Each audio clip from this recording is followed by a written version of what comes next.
الرحیم ام علی قلوب اقفالها صدق اللہ العظیم رب اشرح لی صدری ویسر لی امری واحلل عقدۃ من لسانی یفقہوا قولی ان اللہ وملائکتہ یصلون علی النبی یا ایہا الذین آمنوا صلوا علیہ وسلموا تسلیما۔ مل کے پڑھیے الصلاۃ والسلام علیک یا رسول اللہ وعلی آلک واصحابک یا سیدی یا حبیب اللہ، الصلاۃ والسلام علیک یا رحمۃ للعالمین وعلی آلک واصحابک یا سیدی یا خاتم النبیین، الصلاۃ والسلام علیک یا رسول اللہ وعلی آلک واصحابک یا سیدی یا خاتم النبیین۔ نہایت معزز و محترم حاضرین و سامعین، الحمدللہ آج سے سورہ نمل کی خوبصورت آیات جو پڑھنے کا سلسلہ جاری تھا، قرآن آسان کورس اور بعد میں کچھ دیگر مصروفیات کی وجہ سے وہ سلسلہ روکا گیا۔ آج انشاءاللہ سے وہ دوبارہ شروع ہوگا اور قرآن مقدس کی آیات کو ترتیب کے ساتھ جو ہم پڑھتے ہیں، آج سے وہ سلسلہ دوبارہ سے آغاز کیا جاتا ہے۔ سورہ نمل کی 62 آیات پڑھی جا چکی تھیں اور آج انشاءاللہ اس سے اگلی گفتگو کی جائے گی۔ پچھلی آیات جو اسی موضوع کے ساتھ جڑتی ہیں میں اسے عرض کر دیتا ہوں اور پھر انشاءاللہ آج کی گفتگو قرآن پاک سے پڑھنے کی سعادت حاصل ہوگی۔ بسم اللہ الرحمن الرحیم۔ امن خلق السماوات والارض وانزل لكم من السماء ماء فانبتنا به حدائق ذات بهجة ما كان لكم ان تنبتوا شجرها أإله مع الله بل هم قوم يعدلون امن جعل الارض قرارا وجعل خلالها انہارا وجعل لها رواسیا وجعل بین البحرین حاجزا أإله مع الله بل اکثرهم لا يعلمون امن یجیب المضطر اذا دعاه ویکشف السوء ویجعلکم خلفاء الارض أإله مع الله قلیلا ما تذکرون امن یہدیکم فی ظلمات البر والبحر ومن یرسل الریاح بشرا بین یدی رحمتہ أإله مع الله تعالی اللہ عما یشرکون امن یبدأ الخلق ثم یعیدہ ومن یرزقکم من السماء والارض أإله مع الله قل ہاتوا برہانکم ان کنتم صادقین۔ صدق اللہ العظیم۔ مزید 2 آیات پڑھی گئی ہیں، آیت نمبر 64 تک پڑھنے کی سعادت حاصل ہوئی ہے۔ یہ خوبصورت 4 آیتیں ہیں جنہیں اللہ نے ایک خاص ترتیب سے اتارا ہے، اور اس کی ہر آیت کا آغاز ایک خاص لفظ سے ہوتا ہے، امن، بھلا وہ کون ہے؟ مل کے کہو سبحان اللہ۔ یہ امن کا لفظ ان 4 آیتوں میں ہر آیت سے پہلے اللہ نے استعمال فرمایا ہے، اور اس میں ایک اور بھی ان 4 آیتوں کے اندر ایک آیت کا حصہ ہے جسے اللہ بار بار لاتا ہے، أإله مع اللہ، کیا کوئی دوسرا خدا ہے اللہ کے ساتھ؟ یہ بھی بار بار آئے گا، کیا کوئی دوسرا خدا ہے اللہ کے ساتھ؟ اور شروع میں کہا گیا بھلا وہ کون ہے؟ تو یہ 4 آیتیں ہیں، اور ان 4 آیتوں کو اکٹھا پڑھنا اس لیے بھی ایک موضوع بنایا گیا کہ یہ 4 آیتیں ایک ہی انداز سے اتاری گئی ہیں، اور اس کے اندر اللہ اپنی ذات کی طرف بڑی خوبصورت ترتیب سے توجہ دلاتا ہے۔ جیسا کہ پہلے بھی عرض کیا گیا کہ قرآن کریم کا ایک خوبصورت موضوع یہ بھی ہے کہ قرآن جب اللہ کی ذات پہ گفتگو کرتا ہے تو اس کی بہت خوبصورت ترتیب بناتا ہے، اور اللہ کی ذات کی اپنی باتیں جو قرآن نے کی ہیں، ایک تو قرآن ظاہر ہے یہ عبادات کی کتاب بھی ہے، یہ ہمیں برائیوں سے روکنے کی کتاب بھی ہے، یہ جنت کا ذکر بھی ہے، یہ دوزخ کا ذکر بھی ہے، یہ جو ہے وہ ہمیں نیکیاں سکھاتا ہے، برائیوں سے روکتا ہے۔ لیکن ایک قرآن کا زاویہ یہ بھی ہے کہ جس نے اسے بھیجا ہے وہ کون ہے، تو جو اس کو بھیجنے والا ہے اس کی آیتیں علیحدہ ہیں، کہ اللہ نے جو اپنی ذات کے بارے میں بات کی ہے کہ میری ذات کیا ہے، اور اس کے لیے پھر وہ اپنی کائنات کی مثالیں دیتا ہے، اپنی کائنات کو سامنے پیش کرتا ہے۔ اور ہم انسانوں کو بار بار یہ کہا جاتا ہے کہ تم اگر میری ذات کو پہچاننا چاہتے ہو تو وہ تمہارے بس کی بات نہیں ہے، تم ایسا کرو جو میں نے یہ بنایا ہوا ہے نا، تم اس کو غور سے دیکھو، جو میں نے بنایا ہوا ہے تم اس کی طرف توجہ کرو، دھیان کرو اس پہ۔ بار بار وہ کہتا ہے، بار بار کہتا ہے کہ تم نے اگر ایسا نہ کیا تو تم مجھے نہیں جان پاؤ گے۔ لہذا وہ خوبصورت آیتیں جو اللہ کی اپنی ذات سے تعلق رکھتی ہیں، بزرگوں نے ارشاد فرمایا یہ قرآن کا اصل ہے، یہ قرآن کی حقیقتیں ہیں جس میں اللہ نے اپنی ذات کے بارے میں بات کی۔ تو یہ ایسا ہی ہے جیسے کوئی اگر کسی شخص کا خط آئے آپ کے پاس، اور آپ اس خط کے اندر جو اس نے لکھا ہے، جو اس نے حکم دیے ہیں اور جو اس نے ہدایات دی ہیں، اگر آپ اس خط میں وہ پڑھ لیتے ہیں، ہدایتیں پڑھ لیتے ہیں، جو حکم دیے وہ بھی پڑھ لیتے ہیں، لیکن جس نے وہ بھیجا ہے آپ اسے ہی نہیں جانتے، تو بتائیے اس خط کی پھر وہ محبت اور قدر پیدا نہیں ہوگی۔ بھئی قدر تو تب پیدا ہوگی جب اس خط کے بھیجنے والے کو بھی جانیں آپ کہ وہ کون ہے جس نے اس خط کو بھیجا ہے۔ وہ کوئی منسٹر ہے، وہ کوئی پیر صاحب ہیں، وہ آپ کے والد صاحب ہیں، وہ آپ کے استاد ہیں، وہ کوئی آپ کا جو ہے کوئی عزیز ہے، وہ کون ہے جس نے وہ خط بھیجا۔ اب جو ہی وہ خط سامنے آئے گا اور جس نے بھیجا اس کا بھی پتہ ہوگا تو پھر اس خط کی عزت ہی کچھ اور ہوگی۔ ایسے یہ جو آیتیں ہیں یہ ہمیں اس قرآن کے بھیجنے والے کی طرف بلاتی کہ یہ ہمیں بھیجا کس نے۔ اس لیے ان آیتوں کو بڑے دھیان سے سمجھنا ضروری ہوتا ہے اور ان کے اوپر غور کرنا ضروری ہوتا ہے کہ یہ اللہ کی اپنی ذات سے تعلق رکھتی ہیں۔ اسی لیے سورہ اخلاص کو جو اتنی مختصر صورت ہے، چھوٹی ترین صورت ہے، مناسب سا اس کا حجم ہے، اور جلدی سے آپ ہر نماز میں اسے پڑھ بھی لیتے ہیں، اور اس صورت کو یہ اعزاز حاصل ہے کہ آقا اسلام نے ارشاد فرمایا کہ اگر کوئی 3 بار سورہ اخلاص پڑھتا ہے تو اللہ اسے پورے قرآن کے ختم کرنے کا ثواب عطا کرتا ہے۔ تو اتنی عظیم صورت کہ 3 بار سورہ اخلاص پڑھتے ہوئے آپ کا 30 سیکنڈ نہیں لگتے۔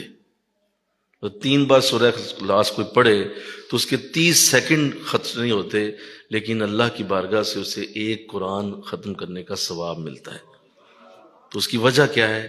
اس کی وجہ حضور سے پوچھی گئی تو ارشاد فرمایا صحابہ اس کی وجہ یہ ہے کہ اس میں اللہ نے صرف اپنی ذات کی بات کی ہے، اس میں اللہ نے کوئی اور بات نہیں کی، لہذا اس کو بڑی پسند ہے کہ میری ذات کے بارے میں لوگوں کو پتا چلے میں کون ہوں۔ قل هو اللہ احد، اے نبی بتا دو کہ وہ ایک ہے، اللہ الصمد، وہ بے نیاز ہے، لم یلد، وہ اس کا کوئی باپ نہیں، ولم یولد، نہ ہی اس کا کوئی بیٹا ہے، ولم یکن لہ کفوا احد، اور اس جیسا کوئی نہیں ہے۔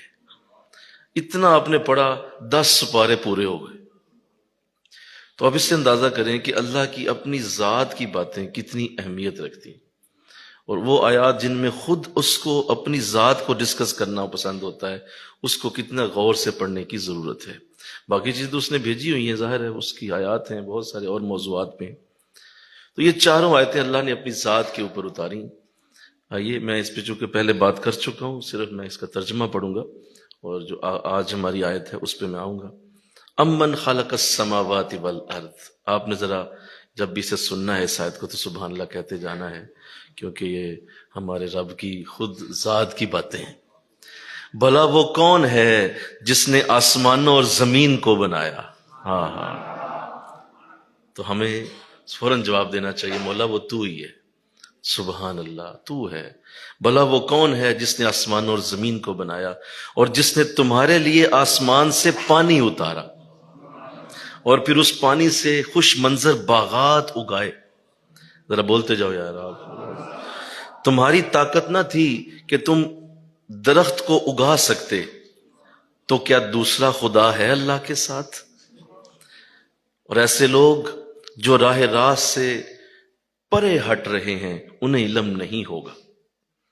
اگلی آیت، بھلا وہ کون ہے جس نے زمین کو تمہارے ٹھہرنے کی جگہ بنایا اور ان کے درمیان نہریں جاری کر دیں اور زمین کے لیے پہاڑوں کو لنگر بنا دیا اور دو سمندروں کے درمیان ایک آڑ بنا دی؟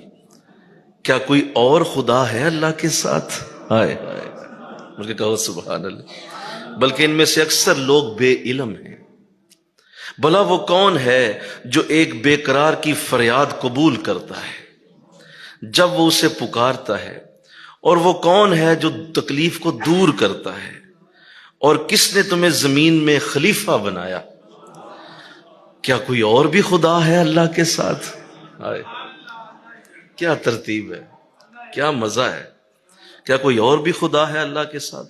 تم بہت کم غور کرتے ہو، شکوہ بھی کیا ہے، تم بہت کم غور کرتے ہو۔ بھلا وہ کون ہے جو تمہیں اندھیروں میں راہ دکھاتا ہے اور ہواؤں کو خوشخبری دینے کے لیے بھیجتا ہے بارش سے پہلے؟ بارش سے پہلے ہواؤں کو خوشخبری دینے کے لیے بھیجتا ہے۔ کیا اور بھی خدا ہے اللہ کے ساتھ؟ اللہ ان سے جنہیں وہ شریک بناتے ہیں ان سے برتر ہے۔ بھلا وہ کون ہے جو تمہیں دوبارہ زندہ کرے گا؟ مل کے کہو سبحان اللہ۔ بھلا وہ کون ہے جو تمہیں دوبارہ زندہ کرے گا؟ اور وہ کون ہے جس نے تمہیں شروع میں پیدا کیا؟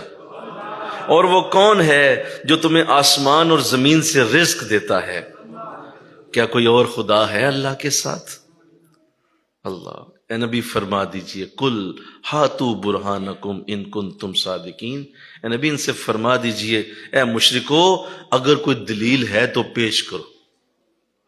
ہائے، اگر کوئی دلیل ہے تو پیش کرو، کیا اللہ کے سوا بھی کوئی ہے جو یہ کام کرنے والا ہے؟ تو یہ دو آیات جو آخر میں نے پڑھی ہیں ان پہ ہماری گفتگو بھی ہونی ہے۔ اس سے پچھلی دو آیات میں پڑھا چکا ہوں۔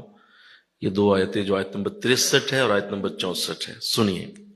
امن یہدیکم فی ظلمات البر والبحر، بھلا وہ کون ہے جو تمہیں بحر و بر کے اندھیروں میں راہ دکھاتا ہے؟ اللہ نے خوبصورت آغاز کیا اور اسی ذات کی اپنی باتوں کو کچھ اس طرح سے ہمارے سامنے رکھا ہے۔ ہم تو مانتے ہیں الحمدللہ، ذرا الحمدللہ بول دو نا۔ ہم تو مانتے ہیں لیکن ہمارے لیے بھی ان آیتوں میں بڑی محبت ہے، بڑا پیار ہے، اور بیسیکلی بنیادی طور پہ تو یہ کافروں کے لیے، ان کا خطاب کفر کے ساتھ ہے کہ کوئی مجھے بتائے تم کافروں سارے مل کے کہ اندھیروں میں تمہیں راستہ کون دکھاتا ہے، اور جب کوئی راستہ میں اندھیرا ہو جائے تو اس وقت کس طرح تمہیں راہ نظر آتی ہے؟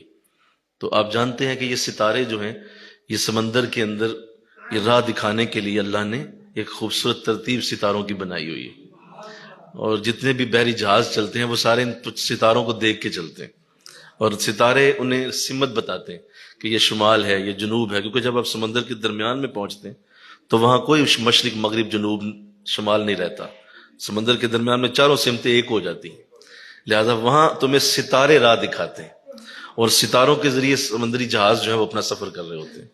تو اللہ فرماتا ہے کہ اس وقت اگر میرے ستارے نہ ہوں تو بتاؤ تمہیں راہ کون دکھائے، کس طرح تمہیں علم ہو کہ کدھر جانا ہے؟ یہ تو اس سے پوچھو نا، جب اس وقت وہ پہنچتا ہے اور وہ وہاں پہنچتا ہے، اس کا جہاز پہنچتا ہے وہاں پہ، اور اس وقت جب اسے کوئی راہ نظر نہیں آتی تو اس وقت وہ ستارے اس کی مدد کر رہے ہوتے ہیں۔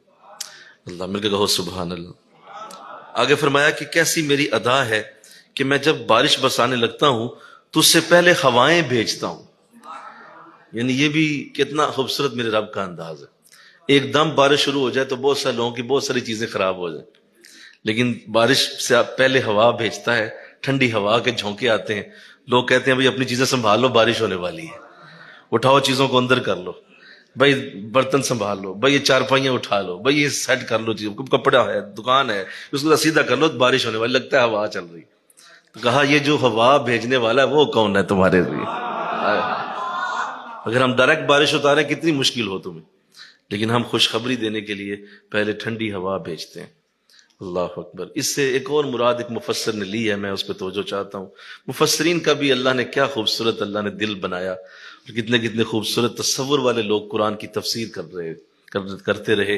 اور اس آیت کو ایک اور مفسر نے کس طرح بیان کیا، انہوں نے کہا میری نظر میں یہ نہیں ہے، میری نظر میں یہ ہے کہ اللہ نے پہلے نبیوں کی پوری قطاریں بھیجی حضور کو بھیجنے کے لیے. مل کے کہو سبحان اللہ. یا رسول،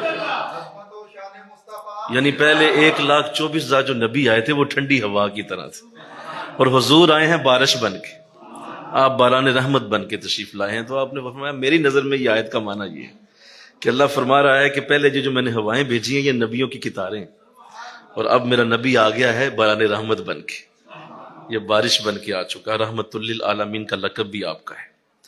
آگے ارشاد فرمایا کون ہے جو تمہیں اس وقت پیدا کرتا ہے جب تم موجود ہی نہ تھے. یبدأ الخلق، وہ ہر چیز کو اس وقت بنانے والا جب اس کا وجود ہی نہیں تھا. یہ جو اللہ کا نام ہے نا، جو اللہ نے اپنا خاص ایک نام قرآن میں جس کا ذکر بار بار کیا ہے کہ اللہ بدیع ہے. کیا ہے بولو؟ با دال یا عین، یہ بدیع ایک اللہ کا نام ہے جس کا مطلب ہے ایسی چیز کو بنانے والا جس کا پہلے وجود ہی نہ ہو، اسے بدیع کہتے ہیں. خلق اس چیز کو کہا جاتا ہے جس سے کوئی چیز نکالی جاتی. مثلا یہ سپیکر بنا ہوا ہے تو یہ سپیکر پہلے کوئی لوہا تھا، اس کو مولڈ کیا گیا اور اس کو بنا کے تو اس کو مائک بنا دیا گیا. بولیے وہ لوہا کس نے بنایا؟ وہ بدیع نے بنایا جس کا وجود ہی نہیں تھا. تو ایسی چیز کو بنانے والے کو بدیع کہا جاتا ہے. تو اللہ فرمایا اس کائنات میں بدیع کی ذات صرف میری ہے، کوئی بدیع نہیں ہو سکتا. تم میں سے بہت سارے خلق کر سکتے ہو چیزیں. ایک بڑئی ہے جو لکڑی کا کام کرتا ہے، وہ لکڑی لے گا اور اس سے میز بنا دے گا، اور اس سے بیڈ بنا دے گا، اس سے کرسی بنا دے گا، لیکن اس کے لیے پہلے اس کے پاس لکڑی ہونی چاہیے. اس لکڑی سے وہ چیزیں بناتا ہے، اسے خلق کہتے ہیں. فرمایا یہ تم بھی کر سکتے ہو، لیکن بدیع کی ذات صرف میری ذات ہو سکتی کہ ایسی چیز کو بنا دیا جو وجود ہی نہیں رکھتی تھی. تو فرمایا میں وہ ہوں، ام من یبدأ الخلق، میں نے ہی تمہیں خلق اس وقت کیا جب تمہارا وجود ہی نہیں تھا. ثم یعیدہ، اور پھر میں ہی تمہیں دوبارہ اٹھاؤں گا. تمہارا وجود جب قبر میں اتر جائے گا اور ریزہ ریزہ ہو جائے گا اور خشک ہو جائے گا، اور اس کے ایک ایک ذرے کو ہوا بکھیر دے گی، اور جو پانی کے اندر مرا اس کو مچھلیاں کھا جائیں گی، اس کا ایک ایک جسم کا حصہ کئی ہزاروں مچھلیوں کے پیٹ میں چلا جائے گا. لیکن یاد رکھو حشر کے دن اس کو بھی جمع کر کے بنانا میرے لیے کوئی مشکل کام نہیں ہے. وہ ساری ہڈیاں سے نکال کر دوبارہ سے میں جسم اس انسان کو کھڑا کر سکتا ہوں. یہ میری اس قدرت کا اظہار ہے جو حشر کے دن ہوگا. ہم تمہیں دوبارہ زندہ کر دیں گے. اللہ مل کے کہو سبحان اللہ. اور آگے کتنی خوبصورت بات کی ہے، وَمَن يَرْزُقُكُم مِّنَ السَّمَاءِ وَالْأَرْضِ، اور وہ کون ہے جو تمہیں آسمان سے اور زمین سے رزق دیتا ہے. آسمان سے بولو اور زمین سے.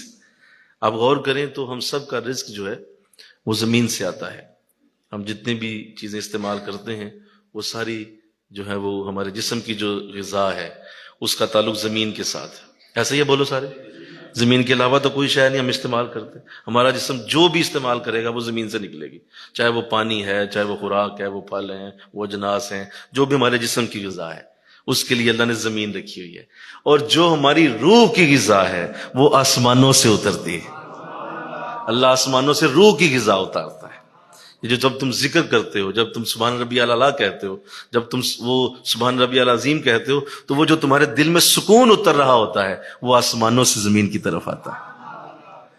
اگر روح کی غذا بولو کہاں سے؟ آسمانوں سے. اور جسم کی غذا زمین سے. تو فرمایا ہم نے زمین اور آسمان دونوں سے تمہارا رزق اتارا ہے. یہ کون ہے جو ہم اتارنے والا ہے؟ کیا اللہ کے سوا بھی کوئی ہو سکتا ہے؟ تو میں یہاں توجہ چاہوں گا، رزق کی بات کی گئی، اور ظاہر ہے رزق ہم سب کی ضرورت بھی ہے، اور ہم سب ہی اس حوالے سے اللہ کی بارگاہ کے محتاج ہیں کہ اللہ ہمیں اچھا رزق عطا فرمائے، آمین کہہ دو ذرا۔ اور اللہ نے وعدہ تو کر لیا قرآن میں کہ یہ میں ہی دینے والا ہوں، قرآن میں بات ہوگی، اس بات پہ قلم خشک ہو گیا، قرآن نے اس بات پہ بات فائنل کر دی کہ یہ میری طرف سے اترتا ہے، کوئی اسے روک نہیں سکتا، کوئی اسے بلاک نہیں کر سکتا، کوئی یہ کہے جی کہ فلاں نے تعویذ کر دیا، فلاں نے جناب گزرا تو اس نے نظر لگا دی، اس سے رزق بند ہو گیا۔ یہ رزق کا تعلق ان چیزوں سے نہیں ہے، یہ پیور اللہ کی ذات کی طرف سے آتا ہے، اس کا کوئی تعلق تمہاری کسی اور شے سے نہیں ہے۔ ہاں اللہ نے محنت تمہارے اوپر رکھی ہے، وَلَيْسَ لِلْإِنسَانِ إِلَّا مَا سَعَىٰ، ہم نے انسان کو صرف اتنا کہا ہے کہ وہ محنت کرے، وہ کوشش کرے، باقی آگے جو دینے والی ذات ہے بولو وہ میری ذات ہے، ہم دیں گے، اور جس کو چاہیں گے بغیر حساب کے دے دیں گے، جس کو چاہیں گے ذرا روک روک کے دے دیں گے، جس کو چاہیں گے تھوڑا ذرا کھول دیں گے، کسی کو تنگ کر دیں گے، یہ ہماری اپنی مرضی۔ لیکن تمہارا کام یہ ہے کہ تم ہماری ذات پہ توجہ رکھو، ہماری طرف دھیان کرو کہ یہ رزق دینے والی ذات اللہ کی ذات ہے۔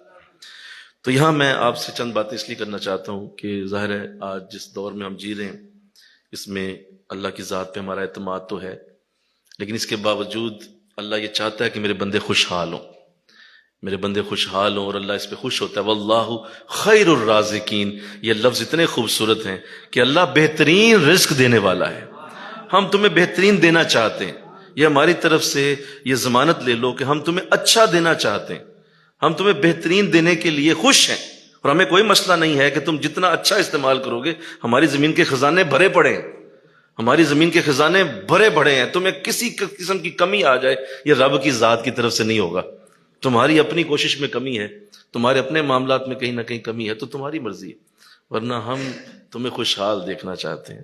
اور قرآن میں کتنی پیاری بات اللہ نے فرمائی ہے، وہ اتنی خوبصورت دعا ہے، ربنا آتنا فی الدنیا حسنہ، اے اللہ مجھے دنیا میں بہترین چیزیں عطا فرما، کہا اس طرح مجھ سے مانگو، مجھ سے ایسے مانگو، مجھے یوں کہو میرے رب مجھے بہترین چیزیں دے دنیا کے اندر، فی الآخرۃ حسنہ، اور صرف دنیا میں ہی نہیں آخرت میں بھی مجھے بہترین چیزیں عطا فرما، بولا اعلیٰ چیزیں مجھے دے۔ تو اللہ قرآن میں واضح کر رہا ہے کہ یہ تمہارے لیے، ہم نے تمہارے لیے سارے خزانوں کے منہ کھولے ہوئے ہیں، اور مجھے خوشی ہے کہ تم میری نعمتیں استعمال کرو۔ فَبِأَيِّ آلَاءِ رَبِّكُمَا تُكَذِّبَانِ، تم میری کون کون سی نعمت کو جھٹلاؤ گے، نعمتیں اتنی دے دی ہیں کہ اللہ وَإِن تَعُدُّوا نِعْمَتَ اللَّهِ لَا تُحْصُوهَا، تم میری نعمتوں کو گننا چاہو گے تو گن نہیں سکو، اتنی نعمتیں ہم نے تمہیں دی، لہذا ہماری طرف سے کوئی پابندی نہیں۔ اور اگر تم غریب کسی گھر میں پیدا ہوئے تو یہ چلو ہم نے کیا، لیکن تم غریب مر گئے تو یہ ہم نے نہیں کیا، یہ ہم نے نہیں کیا، یہ تم نے خود کیا، ہم نے صرف تمہیں غریب گھر میں رکھا تھا، آگے کوشش کر کے تم جو چاہے بن سکتے تھے، تمہاری اپنی مرضی تھی، لیکن اگر غریب ہی مر گئے ہو تو اس پہ میری طرف نہ آ کے کہنا ربا تو مینوں غریب مار دیتا ہے، یہ غلط ہے، یہ جھوٹ ہے، ہم نے کسی کے اوپر ایسا کچھ نہیں رکھا اور کسی کے اوپر ایسی کوئی پابندی نہیں لگائی، جو محنت کرے گا کوشش کرے گا چاہے کافر ہی کیوں نہ ہو، ہم کافر کو بھی محنت کا صلہ ضرور دیں گے، وہ محنت کرے ہم اسے بھی دیں گے، بلکہ چور چوری کرنے کے لیے محنت کرے وہ چوری بھی کر لے گا، ہم اس کو بھی نہیں روکیں گے، کیوں محنت کر رہا ہے، جو محنت کرے گا پائے گا۔ تو یہ بہت بڑا اصول ہے جو ہم مسلمانوں کو سمجھنا چاہیے۔ زیادہ تر ہم بہت بڑی ایک غلط فہمی میں رہتے ہیں، اللہ ہماری وہ غلط فہمی دور کر دے۔ وہ غلط فہمی یہ ہے کہ ہم 90% دعائیں کرتے ہیں اور 10% محنت کرتے ہیں، یہ ہماری بہت بڑی ناکامی ہے۔ اللہ کا اصول یوں نہیں ہے، 90% محنت اور بولو 10% دعا، یہ ہے اللہ کو پسند، اللہ اس پہ ہے، اللہ کہتا ہے محنت کرو، کوشش کرو، اور ساتھ دعا بھی مانگو لو، اور مجھ سے کہہ دو کہ مولا میں نے محنت کر دی، اب آگے تیری طرف سے رزلٹ کا انتظار ہے، ٹھیک ہے؟ کرنا کرانا کچھ نہیں، اور محنت کو نہیں کرنی، اور جا کے درباروں پہ جا کے جو ہے بیٹھے رہنا، اور پیر صاحب کے دوارے بیٹھے رہنا، جی ادھر سے سارا کچھ ہو جائے گا، ایسا کچھ نہیں ہونا جی، اس سے کچھ نہیں ہوتا، یہ اللہ کا انداز نہیں ہے۔ اگر یہ نہ ہوتا تو میرے نبی کا کبھی بھی ایسا انداز نہ ہوتا۔ حضور اسلام نے بھی اپنے صحابہ کو محنت سکھائی۔ ایک صحابی حضور کی خدمت میں حاضر ہوئے، ارشاد فرمایا حضور میری زندگی بڑی تنگ ہے، اس وقت حالت بہت پریشانی والی ہے، میری کوئی جو ہے دعا کریں اللہ مجھے رزق دے دے، اور ایسے معاملات۔ فرمایا اچھا چلو کرتے ہیں تمہارا۔ تو فرمایا بھائی تمہارے پاس کوئی شے ہے بیچنے کے لیے؟ کہا حضور صرف ایک لوٹا ہے اور ایک کمبل ہے۔ جو رات کو لیتا ہوں سوتا ہوں اور ایک لوٹا ہے وضو کرتا ہوں. فرمایا لے آؤ دونوں چیزیں. وہ لائیں سامنے رکھ دیں. صحابہ سے فرمایا حضور نے صحابہ یہ دونوں چیزیں میں محمد عربی بیچتا ہوں، بتاؤ کون خریدے گا ان دونوں چیزوں کو؟ اب وہ صحابی بیٹھا ہوا کہ میں تو دعا لینے آیا ہوں، جی دوسرے لفظوں میں تویز لینے آیا ہوں. تو حضور نے فرمایا بھئی ہے کوئی اس کو لینے والا؟ تو صحابہ نے فرمایا حضور بتائیے آپ کتنے دام میں چاہتے ہیں؟ فرمایا یہ دونوں چیزیں میں 10 دینار میں دیتا ہوں، ہے کوئی دینے والا؟ کچھ زیادہ دے دے. کہا حضور میں 11 دیتا ہوں. ایک دوسرا کہنے حضور میں 12 دیتا ہوں. کہا نہیں میں 13 دیتا ہوں. ایک نے کہا جی میں 15 دیتا ہوں. حضور نے لاؤ وہ چیزیں اس کو دے دی گئی. 15 دینار لیے. فرمایا یہ پکڑو اور جا کے ایک کلہاڑی خرید کے لاؤ. یہ تویز دیا جا رہا ہے محترم، نہیں سمجھ رہے آپ؟ یہ تویز دے رہے ہیں حضور. وہ کلہاڑی خرید کے لایا. آقا علیہ السلام نے فرمایا جاؤ اب جنگل میں جا کے لکڑیاں کاٹو اور جا کے محنت کرو، کوشش کرو، اور شام کو جب کمال ہو تو مجھے ضرور آ کے بتانا. وہ صحابی حاضر ہوئے، آ کے حضور کو بتایا حضور آج میں نے اتنی کمائی کی. آقا نے دعا دے دی. فرمایا اللہ تمہیں اور برکت دے. کچھ ہی دنوں میں اللہ نے اتنی برکت دی کہ وہی صحابی جو حضور سے وہ کچھ اپنی دعا کرانے آئے تھے ان کا مال لوگوں کے پاس چلا گیا اور لوگ ان کے قرضئی ہو گئے. اتنا اللہ نے برکت دی. تو ہم اصل میں بات سمجھ نہیں پاتے. حضور نے ایک بڑی اعلیٰ ترتیب دی ہے، اور وہ ترتیب یہ ہے کہ تم نے اپنے آپ کو اس طرح بنانا ہے کہ محنت پہلے ہے بولو اور دعا بعد میں ہے. تو ہم نے اس کو آج سمجھنا ہے. اور آئیے میں آپ سے چند عادتیں اب ان لوگوں کی شیئر کروں جو دنیا میں بہت بڑے بڑے درجوں پہ، جنہوں نے اللہ نے جن کو مال دیا اور اللہ نے جن کو اس حوالے سے اتنا اپنی خاص رحمتیں دیں کہ اللہ نے جولیاں بھر دی ان کی. تو ایسے لوگوں کی کچھ عادتیں ہوتی ہیں. یہ کچھ عادتیں ہوتی ہیں جو ایسے لوگوں میں پائی جاتی ہیں. نماز روزہ حج زکوٰۃ کو میں ذرا سائڈ پہ رکھنے لگا ہوں. نماز روزہ حج زکوٰۃ وہ تو ہم نے کرنا ہی کرنا ہے. مل گا نا سبحان اللہ، وہ تو ہم کریں گے. وہ تو ہمارا ظاہرہ دین ہے، ہمارا مذہب ہے، ہم نے وہ کرنا ہی ہوتا ہے. قرآن، نماز روزہ حج زکوٰۃ وہ اس کا تعلق علیحدہ ہے بھائی، اس کو اس کے ساتھ نہیں جوڑتے. جی یہ نمازی ہے تو زیادہ دولت مند ہوگا، یہ بیچارہ بے نمازی ہے تو اللہ سے چھین لے گا. ایسا اللہ نہیں کرتا. آپ نے دیکھا ہوگا بڑے بڑے بے نماز، بڑے بڑے الو کے کان، کوئی کام نہیں کرتے، پھر بھی دولت بڑی ہوتی ہے ان کے پاس. ٹھیک ہے جی، ایسا ہوتا ہے نا، بولو نا. اس کے کوئی نماز روزہ حج زکوٰۃ یہ آپ کا دین ہے، یہ آپ نے کرنا ہی کرنا ہوتا ہے، یہ علیحدہ چیز ہے. اب کچھ عادتیں ہیں جو ان لوگوں میں پائی جاتی ہیں جنہیں اللہ کھل کے رزق عطا کرتا ہے. اور ہم نے دیکھا ہے کہ وہ چاہے کوئی بھی ہو، وہ چاہے کوئی بھی ہو، کوئی رنگ نسل ہو، کوئی ان کا دین ہو، کوئی مذہب ہو، کوئی ان کے ساتھ کوئی بھی زبان بولتے ہو، یہ عادتیں اگر تمہارے اندر ہیں تو اللہ تمہیں نواز دے گا. یہ ایسی خوبصورت عادتیں ہیں. تو آئیے اللہ توفیق دے دے. میں آج اس کو عرض کرنا اس لیے بھی ضروری سمجھتا ہوں کہ اس کو آن ریکارڈ بھی کر رہا ہوں، لوگ سن رہے ہیں، ریکارڈنگ ہو رہی ہے، بے شمار لوگوں کو اس کا فائدہ ہوگا اور ہماری مسکنسیپشن دور ہو جائے گی. اور ہمارے اندر سے یہ خاص ایک لگی رہتی ہے کہ لگتا ہے اللہ نے ہمیں ایسا بنایا ہوا ہے لہذا اسی طرح زندگی گزر جانی ہے. ایک کمرے میں پیدا ہو کے تو ایک کمرے میں ہی مر جاتے ہیں سارے. تو یہ تصور تمہارا بنایا ہوا ہے، اللہ کا یہ تصور نہیں ہے. اللہ نے تمہیں اپنے بندوں کی محبت میں اتنا اس نے رحمت اتاری ہوئی ہے کہ وہ کہتا ہے میں نے زمین کے سارے خزانے اپنے بندوں کے نام کر دیے ہو، وہ استعمال کریں، میری نعمتوں میں کیا کمی آنے والی. تو سب سے پہلی عادت جو ایسے لوگوں میں ہوتی ہے جنہیں اللہ اس طرح کی رحمت دیتا ہے کہ وہ محتاج نہیں ہوتے کسی کے، اور اللہ انہیں محتاجی سے نکال لیتا ہے. وہ عادات اپنے اندر پیدا کیجئے انشاءاللہ. کہو ذرا، جس میں پہلے ہیں وہ اور پیدا کرے، اور جس میں نہیں ہے وہ آج ان باتوں کو سن کے اس کو ایک مسجد کا خطبہ نہ سمجھے. یہ تمہاری زندگی بدل دیں گی، یہ باتیں تمہاری زندگی بدل جائے گی اگر ان باتوں کو تم نے پورا کر لی انشاءاللہ. سب سے پہلی چیز جو ایسے لوگوں میں ہوتی ہے وہ یہ ہے کہ اپنی زندگی کا کوئی گول سیٹ کریں. یہ لوگ گول سیٹ کرتے ہیں اپنی زندگی کا، ان کی زندگی کا کوئی مقصد ہوتا ہے. اپنی لائف کا کوئی مقصد بنائیے، مقصد کے اوپر چلیے. بغیر مقصد کی زندگی گزارنا اور بغیر مقصد کی لگے رہنا، بغیر مقصد کی چلتے رہنا، یہ تمہارا فیل ہونے کا سب سے پہلا معاملہ بنتا ہے کہ آپ فیل ہو جائیں گے. کیوں؟ آپ کا کوئی مقصد ہی نہیں. تو اپنی زندگی میں مقصد سوچئے کہ آپ کس مقصد سے زندہ ہیں، اس مقصد کو سامنے رکھیے. اور وہ جو بھی ہو، وہ چاہے کتنا ہی بڑا ہو. آپ فرض کرتے ہیں آپ ایک مقصد بنا لیتے ہیں کہ انشاءاللہ میں نے زندگی میں 20 حج کرنے ہیں. اب بولو یہ ہے نا مقصد؟ بولو نا. تم ایک مقصد بناتے ہو کہ میں زندگی میں ایک وقت آئے گا مجھے اللہ 20 بار خانہ کعبہ کا حج عطا فرمائے. مقصد بنا لیا. اب اس کو اچیو کرنے کے لیے ظاہر ہے کچھ کرو گے. بھئی مقصد تو بنانا، ایک گول سیٹ ہو گیا لائف میں. یا تم نے ایک مقصد بنایا کہ اللہ مجھے موقع دے، مجھے اللہ توفیق دے، میں کم از کم 100 بچیوں کی شادیاں کرواؤں گا، 100 یتیم بچیوں کی کفالت کروں گا، مجھے اللہ اتنا موقع دے دے. کوئی مقصد تو بنا نا. بولو نا یار، اور بول دو. کوئی زندگی میں ٹارگٹ سیٹ ہوا کہ نہیں ہوا؟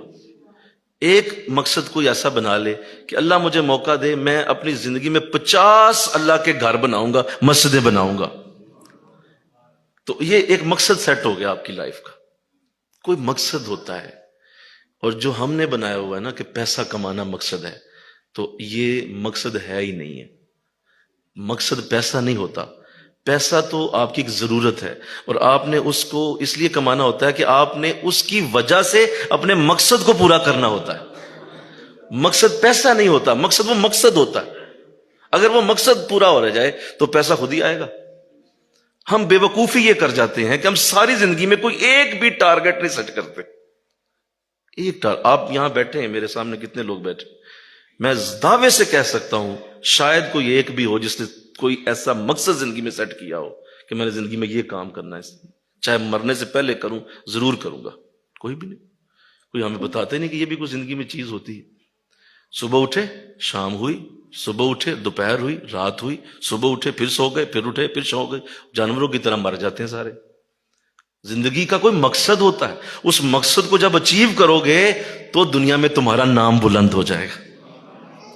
قائد اعظم رحمۃ اللہ علیہ جب آپ نے اس ملک کی بنیادیں رکھی تھیں تو کسی نے آپ سے کہا تھا کہ آپ بہت مشکل کام کر رہے ہیں، یہ نہیں ہونا. تو انہوں نے کہا تھا تمہیں پتہ ہے یہ میرا مقصد زندگی ہے، یہ میرا مقصد زندگی ہے، اور یہ ہونا تم کہہ رہے ہو یہ ہو چکا ہے.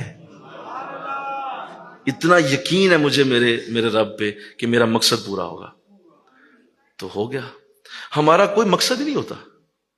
کیا مقصد ہے؟ 2 بچے، چار بچے، ایک گھر، ایک چھوٹا سا کاروبار. یہ کوئی مقصد ہے؟ یہ تو ہر کافر بھی کر سکتا ہے، ہر ہندو سکھ کر سکتا ہے، ہر یہودی کر سکتا ہے. تو پہلی عادت ان میں یہ ہوتی ہے کہ وہ کسی مقصد کے ساتھ چلتے ہیں. یارو اس پہ غور کرو، اپنی زندگی کا کوئی مقصد بناؤ. اپنے رب کے آگے جب جاؤ گے تو کیا دو گے اسے؟ اگر پوچھ لے گا کہ میرے لیے کیا کر کے آئے دنیا سے، بتاؤ کیا جواب ہے ہمارے پاس؟ کیا کر کے آئے؟ اس کے نمازیں پڑھ، نماز کے دن نماز تو اس لیے دی تھی کہ وہ بھائی جو تم میری نعمت استعمال کرتے تھے اس کا کرایہ تھا. وہ جو نماز روزہ حج زکات کر کے آئے ہو وہ تو میرے فرض تھے جو میں نے ہی تمہیں دیے ہوئے تھے. تم نے کیا کیا ہے؟ کبھی ہمارے پاس اس کا جواب ہی نہیں. تو اول تو خیر یہ ہمارا مسئلہ ہی نہیں ہے، ہم اس پر غور ہی نہیں کرتے. تو یہ پہلی عادت ہے ان لوگوں کی جنہیں اللہ جولیاں بھر بھر کے دیتا ہے کہ وہ بغیر مقصد کے نہیں ہوتے. ان کی زندگی کا کوئی مقصد ہوتا ہے. تو اللہ تمہیں بھی دے انشاءاللہ. کہیں اللہ تمہیں دے. اپنے بچوں کو یہ سکھاؤ کہ کسی مقصد سے بیٹا زندگی گزارنی. تم نے بننا کیا زندگی میں؟ کیا تم نے بننا ہے؟ بتاؤ، بولو کیا بنو گے. اس کو بٹھا کے یہ بات سکھاؤ، اسے بٹھا کے یہ بتا دو کہ تم نے زندگی میں کیا کرنا ہے. اور اگر تم نے نہ کیا تو اس کا پھر کوئی حال نہیں ہوگا. اور پھر ایسی جیسے ایک جھاڑی اگتی ہے اور اس جھاڑی کے اندر سے پتے ادھر ادھر بکھر جاتے ہیں، لیکن اگر وہ جھاڑی ایک مقصد کے ساتھ اگائی جائے تو اس جھاڑی کو کوئی سنوارنے والا ہو تو وہ جھاڑی ایک پورا باغ بن جاتی ہے، خوبصورت بن جاتی ہے. ورنہ وہ ایک بالکل فضول جھاڑی رہتی ہے. ہماری زندگی بھی ایک جھاڑی کی طرح ہوتی ہے کہ اس میں کوئی مقصد ہی کوئی نہیں اس کا. تو اللہ ایسا نہ کرے انشاءاللہ. کہو یہ پہلی عادت. دوسری عادت ان میں یہ ہوتی ہے کہ جو لوگ بڑے لیول پہ پہنچتے ہیں اور جنہیں اللہ رزق میں فراوانی دیتا ہے، ان لوگوں کی زندگی میں یہ عادت بہت بڑی ہے کہ یہ لوگ صبح جلدی اٹھتے ہیں. یہ جلدی اٹھنے والے لوگ ہوتے ہیں. یہ 5 بجے بیدار ہو جائیں گے اور جلدی اٹھنا ان کا ایک لازمی زندگی کا جز ہے. اور صبح سویرے اٹھنا اور صبح سویرے اٹھ کے واک کرنا، ایکسرسائز کرنا، یہ ان کی ڈیلی روٹین ہوتی. اور کیوں؟ انہیں پتا ہے کہ یہی اصل میں وہ وقت ہے جس میں رزق بٹ رہا ہوتا ہے. آقا اسلام نے ارشاد فرمایا صبح کی جب اذان ہوتی ہے فجر کی تو اللہ رحمتوں کے فرشتوں کے ہاتھوں میں تمہارا رزق سونے کے تھالوں میں بھیجتا ہے، اور وہ سونے کے تھال تمہارے سامنے لائے جاتے ہیں اور تم سے کہا جاتا ہے کہ اٹھو اپنا رزق وصول کر لو، لیکن اس وقت اگر تم سو رہے ہو تو وہی رزق اللہ واپس اٹھا لیتا ہے۔ تو لہذا صبح جلدی اٹھنا یہ تمہاری زندگی کی لازمی روٹین ہونی چاہیے اگر کامیاب ہونا چاہتے ہو۔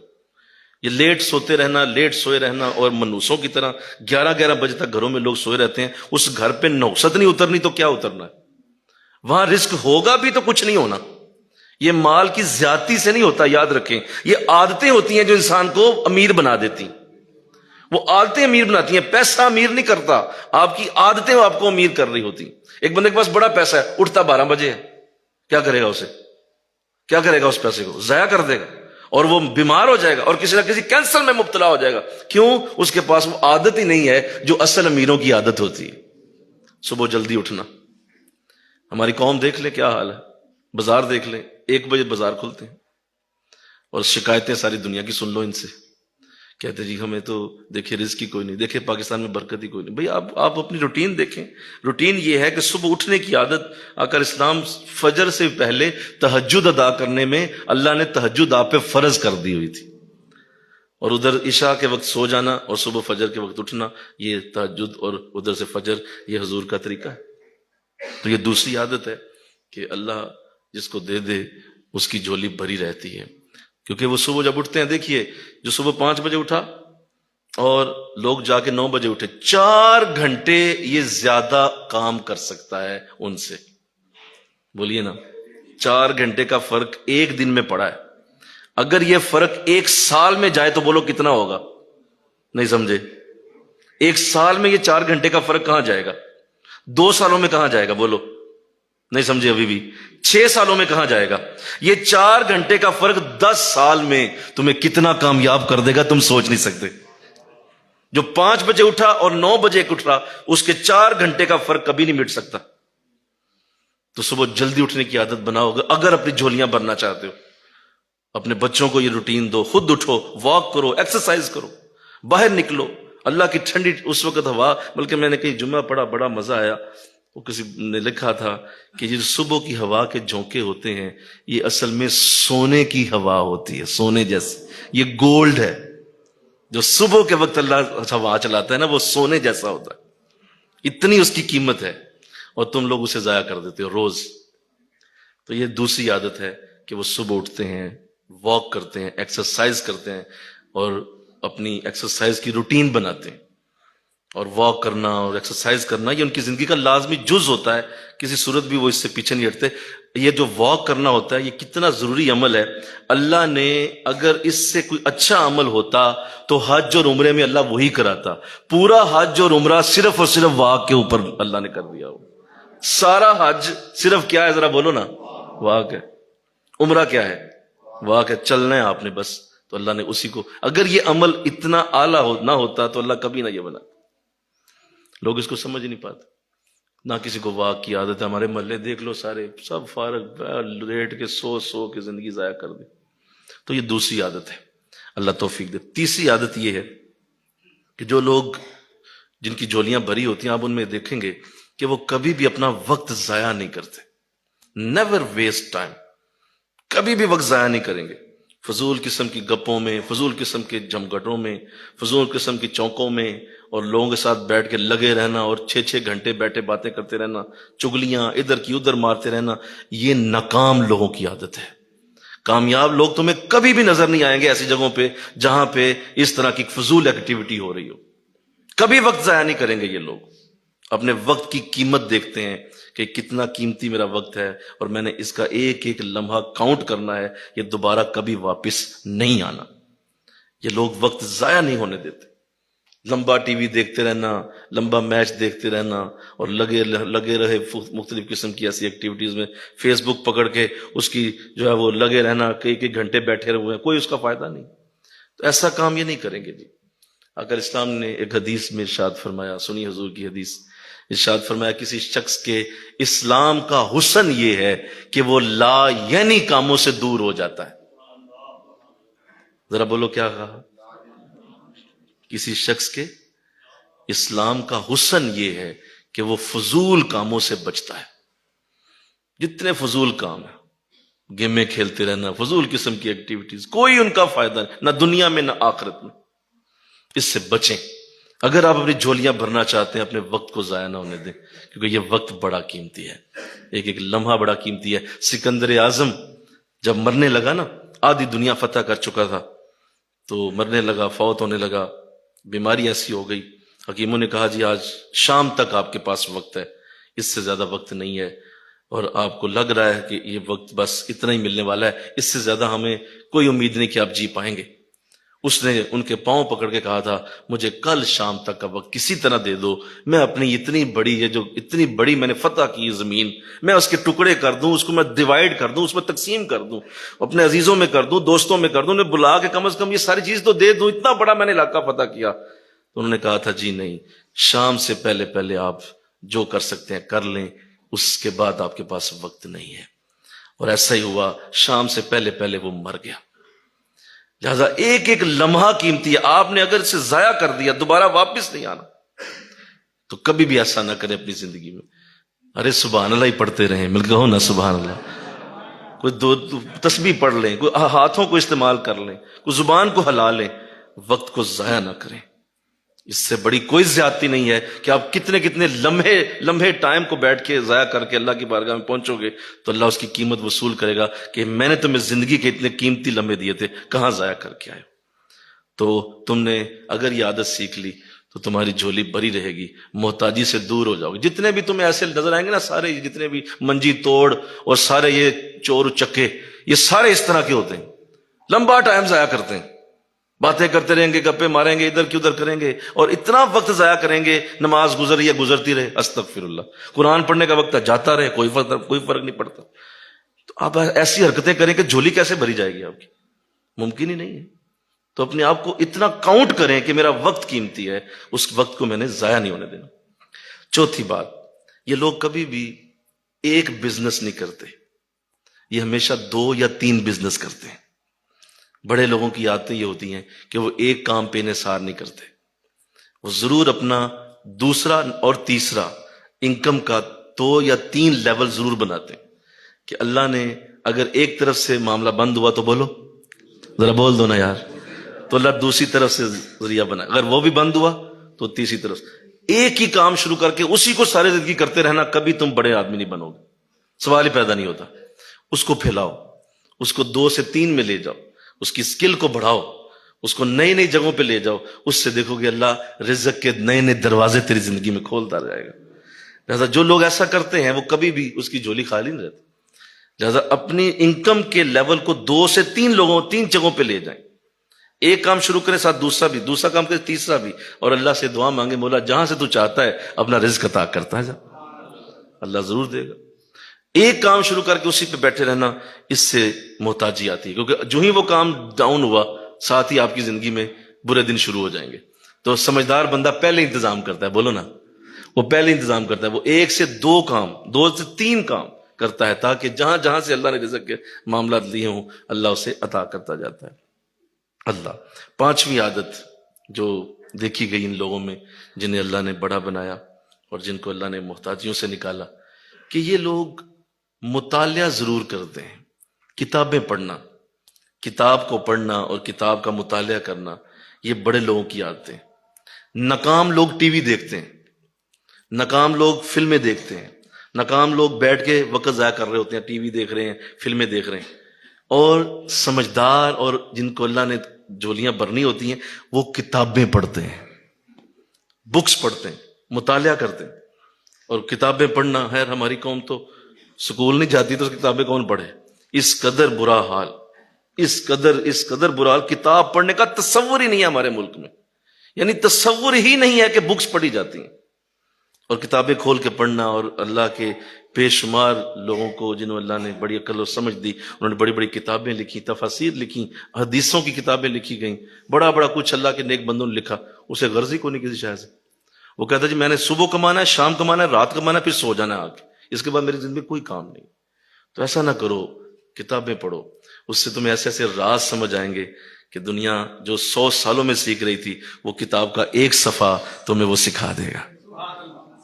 جو 100 سال میں کسی نے سیکھا تھا، بولو اس نے کتاب لکھی نا، بولو، اور اس میں راز لکھا کہ میں نے 100 سال میں یہ سیکھا، تو وہ ایک صفحہ تمہیں 1 سیکنڈ میں وہ چیز سکھا دے. لیکن کوئی نہیں پڑھتا، مطالعہ کرنے کی عادت ہی کوئی نہیں کسی. اور ابھی یہ میں ہم تفسیر پڑھا رہے ہیں، اس کو بھی ظاہر ہے کہاں لوگوں کو یہ ترتیب ہے.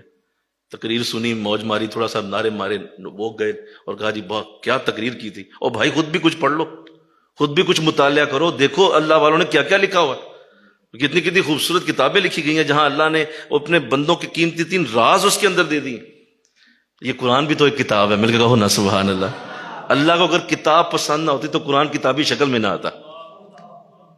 یہ قرآن کتابی شکل میں، اللہ کو کتاب اتنی پسند ہے کہ اپنے قرآن کو جو شکل دی ہے وہ گھر کی نہیں دی ہے، وہ ایک بلڈنگ کی نہیں دی ہے، بولو نا یار، وہ کتاب کی شکل دی ہے. اس کا مطلب اللہ کو اپنے قرآن کے لیے کتاب پسند. بک، یہ بک ریڈنگ کرنا یہ بھی بڑے لوگوں کی علامت ہے. اور وہ لوگ تمہیں کتابیں پڑھتے ہوئے نظر آئیں گے، ان کے پاس ریکس ہوں گے کتابوں کے، اور وہاں پڑھی ہوں گی کتابیں. کسی جاؤ گے نا کسی سمجھدار پڑھے لکھے شخص کے گھر، تو وہاں تمہیں کتابیں نظر آئیں گی. اور جس کے جب پاس جاؤ گے یاشی کوٹا، اس کے پاس کوئی کتاب تمہیں نظر نہیں آئے. تو اپنی زندگی میں کتابوں کو لائیے، آپ دیکھیں گے کہ آپ کی اللہ جھولی بھر دے گا. چھٹی عادت بڑی خوبصورت عادت ہے، دھیان رکھیے گا. چھٹی عادت یہ ہے کہ تم جب بھی ان لوگوں کو دیکھو گے جنہیں اللہ نے جھولی بھرنی ہو نا، اللہ ان کے چہروں پہ مسکراہٹ رکھتا ہے. یہ اسمائلنگ فیس لوگ ہوتے ہیں، یہ اسمائلنگ فیس ہوتے ہیں، ان کو تمہیں مسکراتا ہوا نظر آئیں گے. اپنے چہرے پہ اسمائل رکھنا یہ بہت بڑا آرٹ ہے، یہ بہت بڑا فن ہے جس کو اللہ سکھا دے. مسکراتے رہنا. دیکھیے دنیا اداس چہرے پسند نہیں کرتی. اگر تم اداس پھرو گے کوئی تمہارے قریب نہیں آئے گا. تم اپنی طرف سے بڑے، تم جو ہے وہ ایک ٹریجڈی ہیرو بنے ہوئے ہو نا اداس بن کے، کوئی تیرے قریب نہیں آ کے بیٹھے گا. کیوں؟ تمہارا چہرہ اداس ہے. اور اگر تمہارے چہرے پہ اسمائل ہوگی 10 لوگ قریب آ کے بیٹھے یار یہ تو مسکراتا آدمی ہے یار. تو یہ ان لوگوں کی عادت ہوتی ہے. بڑے لوگ مسکراتے ہیں، اسمائل کرتے ہیں. حضور اسلام کے بارے میں صحابہ نے فرمایا ہم نے حضور کو جب بھی دیکھا مسکراتے ہوئے ہی دیکھا. اور ہمارے منہ پہ 12 بجے ہوتے ہیں، ہر وقت 12 بجے ہوتے ہیں، گھر میں 12 بجے ہوئے ہیں، باہر 12 بجے ہوئے ہیں، دوستوں میں 12 بجے. او بھائی کبھی مسکرا بھی لیا کریں یار، وہ چہرہ مسکراؤ یار. کیا ہو گیا زندگی میں؟ جو دیا اللہ نے دیا، اللہ نے لے لینا ہے. تو نہ لے کے آیا تھا نہ تیرا کچھ یہاں سے جانے والا ہے. بولو نا، کیا لے کے آئے تھے جب ماں کے پیٹ سے آئے تھے؟ کچھ بھی نہیں لے کے آئے تھے. اور جب جائیں گے تو کیا لے کے جائیں گے؟ کچھ بھی نہیں لے. تو نہ تیرا تھا نہ تیرا ہے، تو تجھے مسئلہ کیا ہے؟ اپنے اوپر ذرا لاؤ، مسکراہٹ لاؤ، مسکرایا کرو، ذرا لوگوں کے ساتھ مسکراتے ہوئے بات کیا کرو. وہ کسی نے لکھا تھا کہ مسکراتا ہوا چہرہ جو ہے اس کی سیلری زیادہ ہو جاتی ہے، اس کی تنخواہ زیادہ ہو جاتی ہے جو مسکراتا ہے. ہم مسکرانا بھول چکے ہیں، مسکراتے نہیں ہمیں عادت ہی نہیں اس چیز کی. تو یہ بہت اچھی عادت ہے جس سے اللہ توفیق دے دے. آپ دیکھیں نا 10 دکانیں ہوں، 10 دکانیں ایک جیسے لوگوں کی دکانیں، فرض کرتے ہیں کپڑوں کی دکانیں 10 دکانیں. آپ اپنا جائزہ لیجئے گا، جس دکان پہ شخص مسکراتا ہوا دکاندار نظر آئے گا نا، تمہارا دل ادھر کو جھکے گا جانے کے لیے. بولو ایسے ہی ہے بھائی. 10 دکانیں ہیں، ایک بندہ مسکرا رہا ہے، اندر دکاندار، آپ کا جی چاہے یار اس کے پاس چلا جاؤ، وہ مسکرا رہا ہے نا. اور جو باقی ہیں وہ اس کا چہرہ سپاٹ سا ہے، وہ مسکرا نہیں رہے. دل جھکتا ہے جدھر مسکراہٹ ہوتی ہے. تو اگر تم بڑے بننا چاہتے ہو مسکرانا سیکھو، انشاءاللہ کہو نا، ذرا اسمائل کیا کرو اور لوگوں کو اچھے مسکراتے چہرے سے ویلکم کہو. اپنے چہرے پہ ایسا رکھو، تم دیکھو گے اللہ اسی طرح کے حالات بنا دے گا. آگے مسکراتے ہوئے جاؤ گے لوگ تمہارا استقبال کریں گے. اداس جاؤ گے تو کہیں گے تو بھائی لنگ جا تو چپ کر کے نا، تمہارے پاس بھی کوئی نہیں بیٹھے گا. کیوں؟ کیونکہ تم اداس ہو. پہلے دنیا میں دکھ تھوڑے ہیں، تیرا بھی دکھ سنیے، اگے دکھ کٹنے جڑا تیرا بھی سنیے بہ کے بھائی لنگ جا تم. اور جو مسکراتا ہوا آئے گا اسے کہ جناب بیٹھیں، ہمیں بھی ذرا کو ہنسا دیں تھوڑا سا، آپ بہت خوش ہیں آج. تو یہ تکنیک ہے بہت بڑی، جسے کوئی سیکھ جائے اگر تو اللہ اس کی زندگی کھول دیتا ہے. مسکراتا چہرہ، اللہ توفیق دے. اس کے بعد یہ بڑی اعلیٰ عادت ہے جو بڑے لوگوں میں ہوتی ہے، وہ یہ ہوتی ہے کہ یہ بڑے اچھے سننے والے ہوتے ہیں، گڈ لسنر. سننا انہیں زیادہ پسند ہوتا ہے. یہ خاموشی سے سننا چاہتے ہیں لوگوں کو، اور سننے کے لیے ان کو آپ بٹھائیں تو یہ سننا چاہیں گے. باتیں کرنا زیادہ انہیں پسند نہیں ہوتا، یہ سننا پسند کرتے ہیں. اس کی وجہ یہ ہے کہ یہ جانتے ہیں کہ اللہ نے زبان ایک دی ہے، کان 2 دیے ہیں. نہیں سمجھے؟ زبان ایک ہے، کان کتنے ہیں؟ تو کیا اللہ کو پسند ہے؟ سننا. سننے کے لیے زیادہ چیزیں دی ہوئی ہیں. زبان ایک ہے، بولنے کے لیے ایک دی ہے، سننے کے لیے دو دی ہیں. اگر ایک دیتا تو بھی گزارا ہو جاتا تھا، لیکن اللہ کو پسند ہے ادھر سے بھی سن، ادھر سے بھی سن، ادھر سے ضائع نہ ہو جائے کہیں. دونوں طرف سے سننا پسند ہے اللہ کو. لہٰذا یہ لوگ اچھے لسنر ہوتے ہیں. اور سنو، جو اچھے لسنر ہوتے ہیں وہ زیادہ اچھا سیکھ سکتے ہیں. وہ سیکھتے ہیں زیادہ. کیوں؟ کیونکہ وہ سنتے زیادہ ہیں. جب سنتے ہیں تو سیکھتے ہیں. تو یہ بہت اچھا طریقہ ہوتا ہے ان کا کہ یہ زیادہ سننے کی کوشش کرتے ہیں. کہتے ہیں یار میں کیا بولوں، تو بول نا، تیری باتیں سن تو رہا ہوں میں، اور سننے سے مجھے اندازہ ہو جائے گا تو کتنے لیول پہ ہے. تو یہ بہت بڑا طریقہ ہے، اللہ اس کی توفیق دے. یہ بھی بہت بڑا راز ہے کہ سننے کی اہلیت پیدا کرنا. یہاں لوگ سننا چاہتے نہیں کسی کو. میری سنو، میری سنو. بھائی کسی کی بھی تو سن لو، اپنی سناؤ، اور بھائی اس کی بھی تو سنو جو آگے بیٹھا ہوا ہے. تو ایسا بندہ بنو جو لوگوں کو سنے زیادہ. بولو کیا بنے؟ جو زیادہ سنے، بولنے کم، سنے زیادہ. اسے دیکھیں گے کہ آپ کی زندگی میں بڑے اچھے اثرات پیدا ہوں گے، اور لوگ بھی خوش ہوں گے یار یہ میری توجہ سے باتیں سنتا ہے. آج دنیا میں سنو 50% سے زیادہ سوسائڈ، جو خودکشیاں ہوتی ہیں، اس کی بہت بڑی وجہ یہ ہے کہ لوگوں کو اپنے غم سنانے والا کوئی نہیں ملتا. لہذا وہ سنانے والا کوئی نہیں، وہ خودکشی کر جاتے. تو اگر تم سننے والے ہوگے نا تو لوگ تمہاری طرف جھکنا شروع ہو جائیں گے کہ یہ سنتے ہیں. لہذا میری بات کو غور سے سنتے ہیں. اچھا ڈاکٹر وہی ہوتا ہے جو پہلے مریض کی بات سن لے. آپ وہ ڈاکٹر دیکھیں جو آپ کے بات کو غور سے سنتا ہے، آپ کو خود ہی جی چاہے گا یار اسی کے پاس دوبارہ جانا ہے. کیوں؟ انہوں نے میری بات 10 منٹ سے سنی، آرام سے سنی. یہ بہت بڑی ٹیکنیک ہے جس کو عام لوگ مس کر جاتے ہیں. اس کی ٹریننگ ہوتی ہے کہ اپنے آپ کو اس طرح بنائیں کہ سننا زیادہ پسند کریں بجائے بولنے کے. انشاءاللہ کہو ذرا. اس کے بعد 9ویں عادت یہ ہے، 8ویں عادت، کہ ان لوگوں کے ارد گرد جو لوگ ہوتے ہیں، سنو بڑی اہم بات، ان لوگوں کے جو ارد گرد لوگ ہوتے ہیں وہ سارے کے سارے کامیاب لوگ ہوتے ہیں. نکموں میں بیٹھنا، نکموں میں اٹھنا. اگر 5 نکمے ہیں تو چھٹے آپ ہوں گے 6 مہینے بعد. جی 5 نکموں میں بیٹھتے ہیں تو چھٹے آپ ہوں گے. 6 مہینے گزرنے دیں، چھٹا نام آپ کا ہوگا. لہذا ہیلدی لوگوں میں بیٹھنا، اپنی سٹنگ اچھے لوگوں کے اندر رکھنا، اور ایسے پازیٹیو لوگ جو آپ کو بوسٹ کریں، آپ کے اندر جذبہ پیدا کریں. جب بھی آپ ان کے قریب بیٹھیں آپ کو اور پر امید کر دیں، اور یار کوئی مسئلہ نہیں، اسی طرح نہ کندھے سے کندھا جوڑ دیں تیرے ساتھ. ایسے لوگوں کے ساتھ اگر بیٹھو گے تو وہ تمہیں ضرور کامیاب کر دیں گے. کیوں؟ وہ خود بھی کامیاب ہے، تمہیں بھی کامیاب کر دیں گے. تو یہ بہت بڑی تکنیک کہ اچھے لوگوں کے اندر، ہیلدی ریلیشن شپ کے اندر رہنا، اپنے دوستوں کو فلٹر کر دینا کہ یار یہ بندہ نیگیٹو مائنڈیڈ پرسن ہے، اس سے کم ملو یار، یہ تو میری انرجی چوس جاتا ہے. جب اس کے پاس جاتا ہوں اور پریشان ہو کے گھر واپس آتا ہوں. ایسا نہ ہو. ان لوگوں کی صحبت اختیار کریں جن کے پاس جا کے آپ 0 تھے، ان کے پاس پہنچے تو 100% بیٹری چارج کر کے واپس آئیں آپ. ایسے لوگ آپ کے قریب ہونے چاہیے. 100% بیٹری چارج کر کے بھیج لیں، بجائے یہ کہ وہ نکمے سارے اور اس طرح کی فضول باتیں کر کے تمہیں بھی ڈاؤن کر دیں. تو ایسا نہ کیجیے. جو بڑے لوگوں کے انداز ہوتے ہیں وہ یہ ہوتے ہیں کہ وہ اپنا لمیٹڈ حلقہ بناتے ہیں، لیکن اس لمیٹڈ حلقے میں کامیاب ترین لوگوں کو اپنے ساتھ بٹھاتے ہیں. حضور اسلام نے اپنے 4 خلفاء کو تیار کیا. مل کے کہو سبحان اللہ. 4 خلفاء، سیدنا ابو بکر، سیدنا عمر، سیدنا عثمان غنی اور سیدنا علی المرتضیٰ شیر خدا.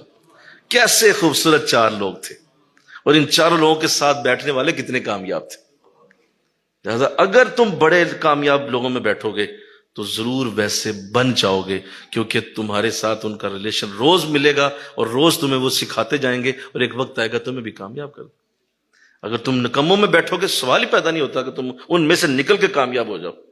ایسا نہیں ہو سکتا.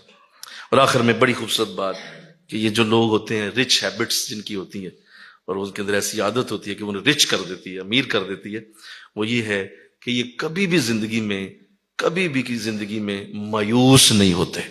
Never give up. کبھی گیو اپ نہیں کریں گے. اور یہ نہیں ہوگا کہ اگر ایک کام 1 سال نہیں چلا وہ چھوڑو یا دوسرا شروع کر دو، دوسرا بھی نہیں چلا اور تیسرا شروع کر دو، تیسرا بھی نہیں چلا چوتھا شروع کر دو. یہ نہیں کریں گے. ان کو آپ کوئی کام دے دیں یہ اسے اخیر تک پہنچانے کا جذبہ رکھتے ہیں. Never give up. کبھی نہیں چھوڑنا، اور پورا اللہ پہ اعتماد رکھ کے کرتے چلے جاتے ہیں. اور جب ایسا کرتے ہیں تو یہ کامیاب ہو جاتے ہیں. یہ نیور گیو اپ کی پالیسی بہت بڑی. ہم زیادہ تر اس پہ نہیں ہوتے. زیادہ تر ہم لوگ ایسا نہیں کرتے، تھوڑا سا دیکھا کہ کوئی کام شروع کیا تھا، تھوڑا سا نہیں چلا، مایوس ہو گئے، چھوڑ دیا، دوسرا شروع کر دیا. یہ غلطی کی آپ نے، اب آپ کبھی کامیاب نہیں ہوگے. چاہے روڑی کے اوپر آپ نے ایک چھوٹی سی دکان ہی کھول لی ہے، اس کو بھی کامیابی پہ لانا. آپ اس فارمولے پہ آ جائیں کہ میں نے یہ نہیں چھوڑنا، اللہ اسی کو ایک بہت بڑے شاپنگ مال میں بدل سکتا ہے اگر آپ نے اس کو مستقل کیا، کبھی نہ چھوڑا. تو یہ جو ہم مایوس ہو جاتے ہیں اور چھوٹی چھوٹی باتوں سے، اور اس کو چھوڑ کے تو دوسرا کام شروع کر دیا، تو ایسا کبھی بھی انسان بڑے کاموں میں نہیں جا سکتا. تو یہ کچھ عادتیں ہیں جو تمہارے اندر ہونی چاہیے، انشاءاللہ کہو نا.